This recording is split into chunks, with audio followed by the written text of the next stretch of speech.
I'm going to get my disclaimer out of the way. The views expressed in this review are my opinion. If you would like to form your own, pick up the book and give it a read. This review contains major spoilers for Nightbane. I will not apologize for them. This is the worst book I've read this year, and while I try to remain unbiased, after what I just read, I'm certainly not anymore. Now on with the review. Welcome back, ladies and gentlemen. For the first time in a while, I'm early to a book. Nightbane was released last week. If you saw my Lighlark review, you might be wondering why I'd touch its sequel with anything less than a flaming stick. Let's call it Stockholm Syndrome, because it sounds better than hate reading. Without further ado, let's get into my recap. Isla Crown, still the worst named character in modern fiction, is trying to get through a door. Usually a simple task, but the door decides, like many people who read the first book, it doesn't much care for Isla, and so shuts in her face, pushing her back and knocking her out. Then Isla has a dream. There are bodies everywhere, and darkness is eating the corpses. Then all the darkness flies down her throat. Yep, that's the dream. But to Isla, it's a premonition. Apparently, her old angsty boyfriend Grim is coming to attack Lighlark, now that the curses from the last book are lifted. How does she know this? Why would he do this? Couldn't tell you. Is it in the book? I don't know. I listened again, still nothing. If you can find it, let me know. She immediately brings this to the attention of her new boyfriend, King Oro. His first response is, "Let's train," and maybe the door will open for her if she does.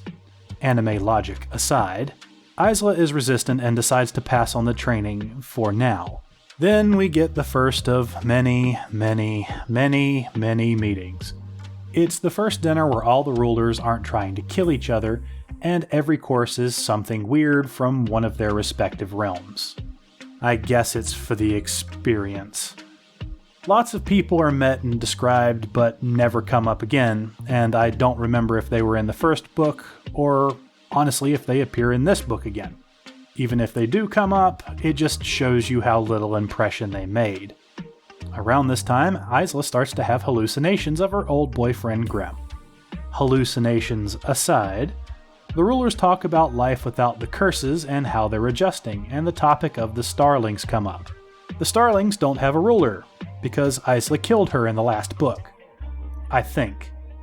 And so Isla agrees to rule the Starlings because she vampired the power out of her old best friend in the last book. No one really has a problem with this, for some reason. Even the Starlings seem alarmingly calm about being ruled by a member of a group that until recently ate exclusively human hearts. This is that special kind of exclusive that's exclusive to this book, and that is the kind of exclusive that's not exclusive. Then we travel to Skyling Isle, where we find out that when the curses kicked in and the Skyling's flight was taken away, many just fell right out of the sky. I shouldn't have found it as funny as I did. Then there's talk of Isla finding an heir after she shrugs off the idea of having won the natural way. Yes, I know this sounds chaotic, and I'm just recapping what I remember with the help of my extensive notes. After about an hour of waffling later, we come to Isla's coronation. We're given all the important details like what Isla's wearing, what the king is wearing, and what various people are wearing, and how she feels and her insecurities, and a little bit of chit-chat for flavor, all right from the get-go, leaving the less important details of where we are we on Lighlark, or are we in the Starling realm, to be considered later at a less important time. The coronation is finished with 2 lines of text, and then the ground opens up and winged lizard men start eating everyone. This is arguably the best part of the book, barring the one that I'll talk about later. I'm not kidding, the ground literally splits open and lizard men pour out and start eating everyone. That's where I'll leave off the recap. There's a lot of other stuff I didn't mention, like she's suffering random flashbacks being triggered by places she was in the first book that has no relationship to the location she's flashbacking to, aside from the 2 deal with Grim, but he didn't cause the flashbacks in the first book. A bunch of characters that feel really unimportant, some of which I think appear later, but I'll talk more about that later. Time for the main feature, my dislikes. This is going to be the longest section of my review, and I make no apologies for that. I hate this book, and my hatred is not without merit. First of all, this reads like a day in the life TikTok, if it was stretched out to too long, and then stretched another dozen hours. Isla and crew do very little aside from go to new place, have meeting, eat food, and make lovey eyes. There are action sequences, but they're so buried, brief, and frankly boring as to be irrelevant. This isn't restricted to the present day. Isla's surprise, repressed memory flashbacks are pretty much the same thing, but with a slight change of cast. Oh look, floating vegetables. Oh look, skyling liquor, and talk and talk and talk and talk and talk. They talk about everything. They interrupt major fights just to have a little conversation like it's a 90s anime without the charm or pacing. The ruling and meetings that Isla signed up for all stop the moment she decides she needs training. Then it's just a month or two of day-long workouts with her boyfriend. This is at a point when she's ruling two realms, and both are in dire, unprecedented times of instability and recovery. You can't just drop everything and go on a workout vacation with His Majesty your boyfriend so you can get hold of your powers. I don't care what plot convenience you pull out of your butt. One group of peasants have suffered from what amounts to centuries of slavery. They need help, not 2 months from now when you can summon weeds and crumble dirt with magic, but right freaking now. But let's not forget the wildlings. If you remember anything from the first book, dig deep for those repressed memories, because we know the book is, you'll remember the wildlings have to eat human hearts to survive. Supposedly exclusively, but it's a loose exclusively. Well, now they're free of this culinary curse, but they feel guilty. Why? Most of them have been eating hearts their whole lives. Most probably don't know anybody who didn't eat hearts their whole lives. It only takes a few months to develop a taste for something. But if you, your parents, and your grandparents have done it to the point of multi-generational cookbooks, it's now commonplace. This is why farmers don't feel bad about killing and eating animals, or why normal folks don't feel bad about squishing a bug. It's just what you do. It's so commonplace as to be boring. There's no reason for them to feel guilty, especially when all the other realms supposedly treat them like monsters. That othering is what I like to call reinforcement and estrangement. Just a small tangent. Humans taste bad. This is mostly due to the high amounts of metal in our blood. I've heard it said by some documentaries and papers I've read that this is one of our primary defenses. This was a problem for the Romans when they fed people to animals in the Colosseum. How did they fix it? Well, first they starved the animals. Then they offered them nothing but human flesh. Animals who develop a taste for human usually do so after prolonged periods of starvation. This was the case for Courtard, the monstrous wolf that laid siege to Paris. It's a really cool story, it really happened, you should look it up. But once an animal has that taste, it's nearly impossible to get rid of. Isla's people developing a taste for man-flesh was the obvious and far superior problem. There is no reason they should feel guilty after centuries of this diet. It would make more sense that they would have trouble not eating people. Well, folks, the curse is broken. Who wants a nice salad? The answer would be no one. The new food would make them sick, and many would resort to killing strangers and each other to eat the only food they've ever known. Let's get back to Isla and crew. How many people are actually following her around? Good question. She's supposed to be the new ruler of pretty much everybody. Bodyguards are introduced for her. If she dies, so do all her people. So why does it feel like she's always alone? The coherence of this story is appalling if there's more than 2 characters involved. It's not much better when there's less. Characters just appear and disappear as they're needed. It's like they're Pokemon to be summoned, use their powers, play their part, and disappear in a flash of light with no context outside of plot convenience. Not that any problems stop Isla. Oh sure, stuff pops up that needs to be solved, but it's fixed in the next 5 minutes. There's literally no tension. It's just, here's a problem, quick solution, never brought up again. Either Oro brings a friend that somehow fixes the problem, or plot convenience happens. You can't build tension when there's no problem that sticks around for longer than 5 minutes. This is with the exception of the war. Then we're playing Bureaucracy Simulator 2000. meeting after meeting with people who are hostile until 2 paragraphs later when they're not. If the US Army hired Isla to be their recruiter, we could drown our enemies in bodies. Even our enemies would drop their guns and switch sides because Isla's plot armor is just that good. Let's rag on Isla a bit more, because I had to suffer with her and now you do too. Isla is the epitome of not like other girls. Despite having access to protection and validation from the most powerful beings in the world, ridiculous powers, and deference from everyone she meets, she's still insecure and doubting herself. People are literally bowing to her and praising her, and she's just oh so uncomfortable. This is despite the 2 most powerful people in the world, Oro and Grimm, throwing themselves to the floor to worship her.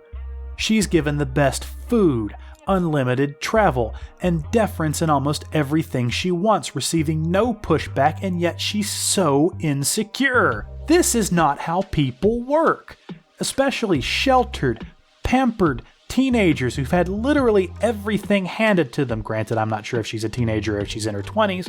It would make more sense for her to be an entitled, spoiled brat who makes constant irrational demands because no one ever tells her no. Or at least they don't after a 5-minute conversation. That is, unless they're fulfilling some promise she doesn't know about or doing something to benefit her. You could be forgiven for thinking she's the softest, tamest person ever. That is, until she starts cutting herself to gain more power. The moment she's even a little deficient, she whips out the knife and it's, "By the power of emo, I have the power!" This is something she picks up from broody boyfriend A. I mention this because healthy people don't like pain. We spend a great deal of time avoiding pain. We make medicines to avoid pain. We have people whose entire professions are dedicated to eliminating pain. We call them doctors. They don't always work, but Isla chases pain. She cuts herself to ribbons to build Lightlark's defenses. This is instead of employing the people she rules with similar powers who could have accomplished the same thing without staining the rugs. Not that cutting herself matters. She's never without potions or healers to instantly fix her self-harm. That healing is another thing that annoys me because the potions are supposed to be scarce and they're having trouble finding the flowers, but yet we just magically have them whenever Isla needs them. Unfortunately, broody boyfriend B finds her cutting distasteful. He hates it for no other reason than she's cutting herself. This would normally be a reasonable position, but not from Oro. In the first book, he seemed willing to do anything to win, but now he's whining about cuts that are healed in seconds. Granted, it's always alarming when someone you care about starts cutting themselves, but the blow is somewhat softened when they need it for their implausible magic used for the defense of your home and is fixed in seconds with no repercussions. Maybe he could cut her a bit of slack, but he's about as inconsistent as she is. I kind of liked Oro in the first book. He came across as an unapologetic monster who killed anything that inconvenienced him. At least sometimes he did, when the first book wasn't wildly shifting around. In this book, he is the simpiest of simps. He expects nothing of Isla and gives her everything, even stating that he waited centuries for someone like her and is willing to wait a little bit longer because she's mildly uncomfortable with their relationship. For some reason. Oro was a great chance for real conflict in the book. A chance for Isla to try to restrain her monstrous, murderous boyfriend, the literally fiery king, as chaos unfolds around them, but no. Oro just does everything for Isla's benefit. He's willing to give up everything at the drop of a hat for a woman who treated him like garbage through the whole first book. It doesn't make sense. This man is a king. He has access to everyone's powers. He's lived for centuries, but for some reason he's completely hung up on the leader of the cannibals. Most men grow out of the hopeless romantic stage by their 30s. Oro is centuries old and supposedly afraid to love. At least I think that's what I remember about him from the first book. But he's a king. His realm and job would not accept him not having an heir, especially if his death meant their people's death as well. He would have been forced to take a queen, probably several given his age. This would have knocked the simp right out of him. It would have especially knocked it out of him for a girl with less than 2 decades of sheltered life experience to her name. Almost the same thing could be said of Grimm. It turns out the Nightshade ruler is just presented random women for his pleasure. His court even keeps records so he doesn't get the same one twice. This man is literally having his every need catered to, and there's no reason outside of plot convenience he wouldn't have simply disintegrated Isla when they first met and just continued on with his harem buffet. At best, he would have regarded her as another conquest, and at worst he would have abducted her and had his fun because nothing about his past would suggest that he would care at all about her health and well-being. This goes double for her opinion. This man literally has dozens of women lined up whenever he wants for his pleasure. His job is insanely demanding, and he seems to enjoy the act of killing. Isla is a foreigner who broke into his realm and stabbed him. Isla should be grateful this world revolves around her because this is one of the many reasons she should be in an unmarked grave. Let's move on to some others. First of all, she's incredibly stupid. I don't remember if it was a concrete rule in the first book, but apparently if Isla dies, so do all the wildlings. This rule appears to have the exception of there being an heir. But Isla just runs headfirst into danger whenever it comes up. It's not helped by the fact that no one in this world has any communication skills or self-preservation instincts. Her people would realistically be keeping her locked away, pumping out air so they don't just drop dead the next time she sees a shiny object near a bear cave. As it is, she's basically a genocide looking for something to start it. She runs off to meet creatures that tried to kill her in the first book with no guards. The entirety of this world's people are at her command and she takes no one. I just assume her people share her self-preservation instinct and regularly die chasing colorful birds off of cliffs. Oh, but the stupidity doesn't stop there. Isla apparently retains memories like a damp paper towel holds elephants. We get treated to a whole year of her life she somehow forgot, in the form of a dozen unsolicited flashbacks scattered throughout the book. Yes, I'm aware there's a plot reason for this, and magical nonsense as to why it's supposed to work. It's still not forgivable, because this year apparently happened right before the events of the last book. Was she not a little suspicious that she can't remember major chunks of last year? On top of that, how did she pull it off? She had keepers, guardians, people who watched over her. The book makes it sound like she was gone all the time, and somehow the people who watched her day and night didn't notice? The same people who kept her from exploring her own realm, who trained her every waking hour of the day, that basically locked her in a big glass room. This doesn't make physical or chronological sense. The amount of stuff she does in the flashbacks would have taken a very long time. So much so that there's no way she would not have been missed. Time is a finite resource. It means something. People have to sleep. You can't just claim Isla has trauma of being locked in this room with nowhere to go when she's literally escaping every night to go on adventures with King Edgelord. But the whole book is wildly inconsistent. The powers are all over the place.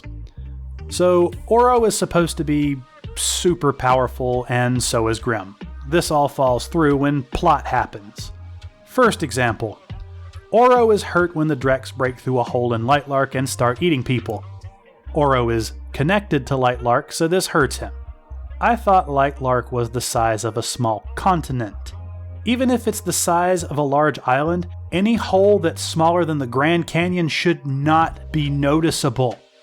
Certainly not one that a couple dozen lizardmen can fly through. Not that it stops Oro from setting the bad guys on fire and throwing up shields. It's plot pain. He hurts, but not enough to impair him in any way. Grimm has similar problems with the Drex. At least when he's off-screen. He's apparently been fighting these things for centuries. It's to the point that when he's presented with an easy way to control them, he's like, nah, I'll just keep doing what I was doing. Then he almost gets killed by these things. I suppose this is because the Drex have power-repelling scales, but they only work sometimes. Yeah, this is a major problem. It's established that Oro and Grimm are two of the most powerful beings in the world, except the Dreks are supposed to be able to resist their powers.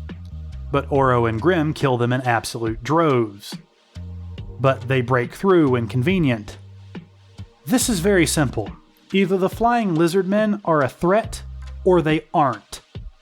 The Dreks only show up twice in the book. The first being at Isla's coronation to take control of the Skylings, and again at the end of the book. Apparently they've been breaking back into reality all over Nightshade for centuries, and Grimm is just able to wipe them out. Except when he's got his would-be assassin on his mind. They have lore, but honestly, it doesn't feel connected to the story. Their creation and use could be replaced or removed and nothing would really change. They're made from people, but we don't see one made. Apparently, more were made, but we don't notice anybody missing. The entire infight could have just used established tribes, and little would have changed. I'm upset about this, because there's every reason to use the Dreks and their creation in wonderfully terrible ways. There's a part in the book where Grimm basically has all the wildlings, and turning them into Dreks so Isla would have had to fight her own people would have been an amazing point. Converting the wounded or lost of other people into Dreks to fight in the war, that would have been an amazing point. Using the Dreks as terror troops to spread fear before the impending war. All of this, however, would require there being an actual threat besides angst and bad communication leading to death. Speaking of threat, there isn't one, and you know it. The foreshadowing in this book is so dense it's impossible to ignore. It's to the point that you know Grimm is never a threat to Isla, almost from the beginning. That she's just being dramatic or hysterical. And aside from being the established threat, there's no threat outside of Grimm either. There's a point where Isla's abducted and basically power waves the threat away before escaping. There's another part where she's attacked by a bear, but there never feels like there's any danger.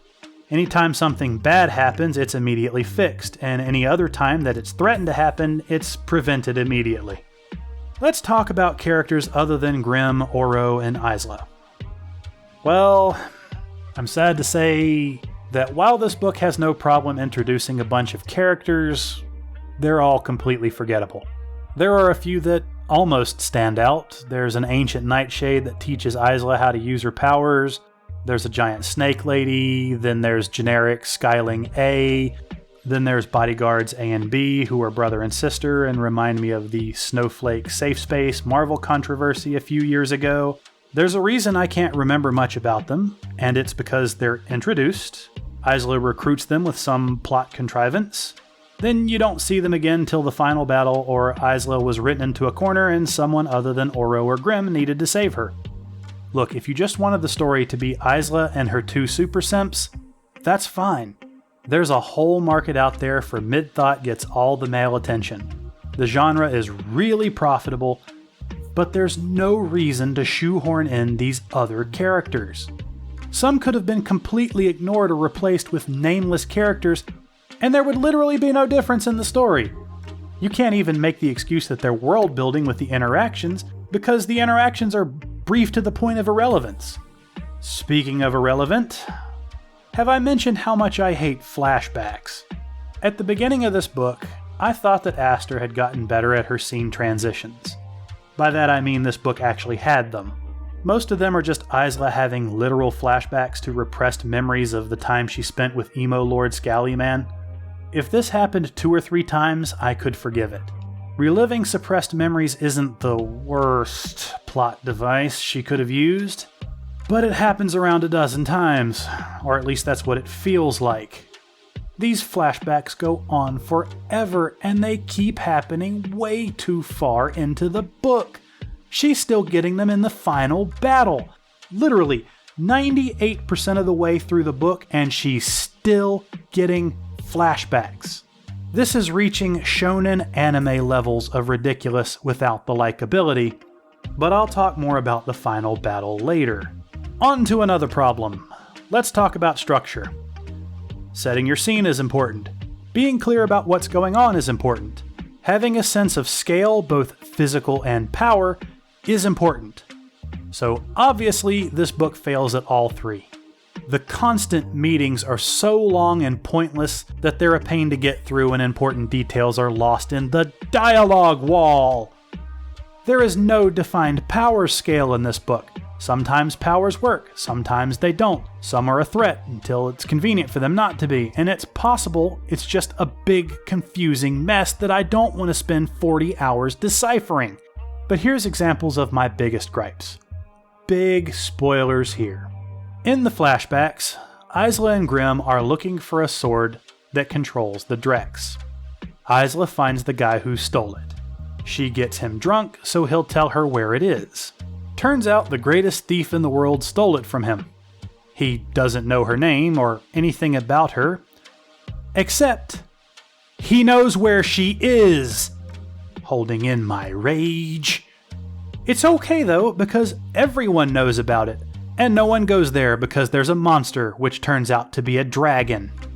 Important side note, you can just say dragon. Everyone knows what a dragon is. It's not a big reveal for a monster to be a dragon. Back to my point. They know where she is! Dragon or no, if they know where she's going, they could ambush her. She can be tracked. Further note, nightshades appear to have the ability to kill anything with a touch. Grimm says he fights things that are immune to that, but it's certainly not the Drex. He's been dropping them like flies with his power and seems to think they're more than enough. Furthermore, Grimm can teleport. Instantly, at almost zero cost if it's just him. They find the sword in the open next to the dragon, and he sends Isla to get it. Here's just a little idea. Teleport over, grab the sword, and come back! If he's only not doing that because of the curse that prevents any Nightshade ruler from possessing the sword, that only appeared to be a problem before they acquired the sword. Here's a convenient workaround. Teleport with Isla and have her grab it, then immediately teleport away. Because, as it's set up, it's pointless drama that has easy in-world solutions. You can't tell me Grimm can't do it because he does something far more complicated with his teleportation later in the book. Next, and here's the most aggrieving scene in the book. The vault. It's apparently important for Isla to open this vault. For some unexplainable reason. It might help with the war, or stop Grimm, or something. It's not clear, but it's important. 53 chapters later, she opens the vault. Without spoiling too much, less than a minute later, she summons all her power and breaks down the surrounding walls. Are you kidding me? She could just break down the walls the whole time. To be completely fair, the writing in this section is pretty bad, and it's not entirely clear what walls were breaking. But I went through it 3 times, and it still sounded like she could have just broken through the vault wall the whole time. I literally had to put the book down. There is no way I sat through 53 chapters of TikTok board meeting simulator when she could have just broken down the wall. Did no one even try? We could have easily replaced one of the scenes of Isla crushing on boy toy A or B for one where she tries to beat down the walls of the vault and fails. Hell, an extra line of explanation could have clarified what walls were broken. Either way, I got to rage for an hour because 5 seconds of the book made the last 53 chapters completely meaningless. Maybe, just maybe, I'm being harder on this book because I just reviewed a series that can be followed, where it's clear what's going on and paints a vivid mental picture. When I read this book, all I could picture were multicolored TikTokers and generic corporate art backdrops. This book has real problems with telling and not showing, and it doesn't tell very well. There's a scene where Isla's going to recruit a master, and it turns out to be a young girl who's a savant. They come upon this girl doing something impressive with her powers. What was she doing? Well, the book says she did some impressive stuff. What was it? We don't know! The book doesn't say! It just says she did something impressive and then stopped. Aster, please, I'm begging. Before you try writing Lightlark 3, watch a movie and try to describe a scene with words. Not just, they did an impressive thing. Maybe something like, as she waved her hands, sparks flew through the night sky, forming gliding dragons and galloping unicorns and slithering snakes. The beasts raced on a milky road of stars, running faster and faster as their path wound tighter and tighter circles, raising higher and higher, finally exploding in a shower of reds and blues and greens. This is a really crude example, but I'll take crude. In other words, show don't tell. Paint me a picture. Tell me a story. So finally, let's get into my thoughts. Don't worry, my likes are the very last segment. This book is bad. It's a very bad book. I went into this determined to give it a fair shot. Most people's first books are their worst, and you could still argue that that's true of Aster's books, but I won't. While the scene transitions in this book were better, it didn't improve the book. All it really did was make the underlying problems clearer. Is there a good story here? Is there even an interesting world to explore? I don't know. The quality of the book soured me to any other merits the book might have had. If your dessert falls into a fetid grease trap, you're not going to fish it out and resume eating it. Any good elements of this book were beaten into submission and forced to hide in the back room by the unending parade of monstrous, glaring errors. Furthermore, this reads like a social media influencer's travel blog. This is e-girl wish fulfillment. Not to knock wish fulfillment. If we eliminated that from literature, we'd kill 90% of everything that wasn't violent stories about sexual deviancy. And probably 99% of those. I had to look it up to be sure, but yes, this book was traditionally published by a fairly reputable publisher. I can't say I review every indie book I read. Some have too many spelling and grammatical errors to make it to video. If I know the author, or I'm familiar with them, I'll usually let them know if I think it will help them. I don't extend the same courtesy to trad publications. I say this because if this was an indie book, it would have been a did not finish. As a trad book, it gets to be an example. Why? Because you don't get to have all the resources to make something good and get a pass when you hand me a warm tray of earwax cookies. This book should never have been published. It's barely a first draft. It has major structural and narrative problems, and publishing it only hurt the readers and the author. Finally, here's what I liked. The ending. I'm not kidding. Major spoilers. 3, 2, 1. All the death, the whole war, was Isla's fault. She literally led everyone to death and violence because her vision was a memory of something she did. I laughed about that for hours. Literal hours. I almost considered giving the book 5 out of 5 just because of the poetic justice of it all.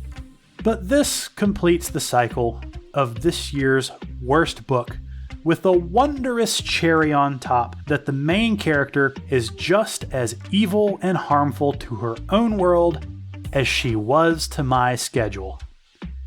And with that, I wish you all good luck.